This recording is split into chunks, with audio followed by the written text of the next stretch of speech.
We want CBI for Sushant Singh Rajput. We deserve to know the truth. Hello everyone. I'm Sushant Singh Rajput's sister, Shweta Singh Kirti, and I request everyone to stand together and demand for CBI inquiry for Sushant. We deserve to know the truth. We deserve justice for Sushant. Otherwise, we will never find closure. We won't be able to live a peaceful life. तहे दिल से आप सबसे request है कि हम एकजुट होकर सीबीआई इंक्वायरी की मांग करें, क्योंकि हमें सच जानने का हक है. Thank you. CBI for SSR, please. Sushant Singh Rajput की हत्या के बाद कई चीजें बाहर निकल के आई हैं. कुछ मैंने इंटरव्यूज पढ़े हैं, कुछ डायरेक्टली भी बात की है. तो उनके पिताजी का कहना है कि वो फिल्म इंडस्ट्री में हो रही टेंशन के करके बहुत ज्यादा परेशान थे. अभिषेक कपूर जिन्होंने उन्हें लॉन्च किया, उनके साथ हाल ही में एक फिल्म की है केदारनाथ. उनका कहना है कि it was a systematic dismantling of a fragile mind. Ankita जो उनकी लॉन्ग टर्म पार्टनर रह चुकी है, उनका कहना है कि वो सामाजिक रूप से की गई अपमान और बेइज्जती नहीं सहन कर पाया. तो अब मैं आपको बताऊंगी कि मूवी माफिया ने ना कि सिर्फ उनको बैन किया था, सिस्टमैटिक डिसमेंटलिंग, कैसे कतरा कतरा करके उनका दिमाग तोड़ा गया है, उनको मारा गया है.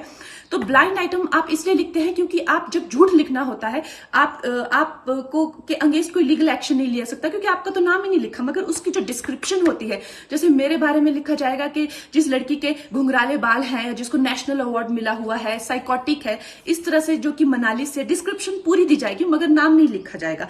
23 अगस्त 2017 को बॉलीवुड लाइव सुशांत के बारे में लिखता है कि वो जब भी सेक्स करता है तो सिर्फ अपने ही गाने सुनता है, वो सबसे बड़ा नार्सिसिस्ट है.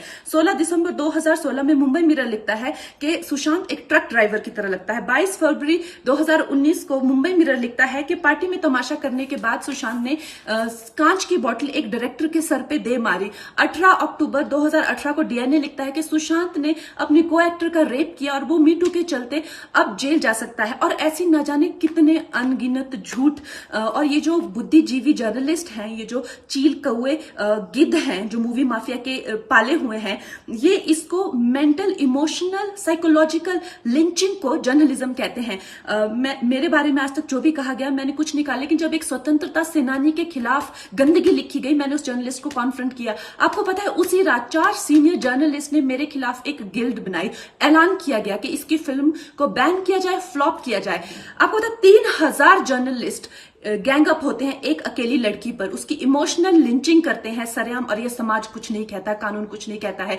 मैंने उन पे केस करने की कोशिश की, मगर 1 महीने बाद वो गायब हो गए. मेरी फिल्म रिलीज हुई, गायब हो गए.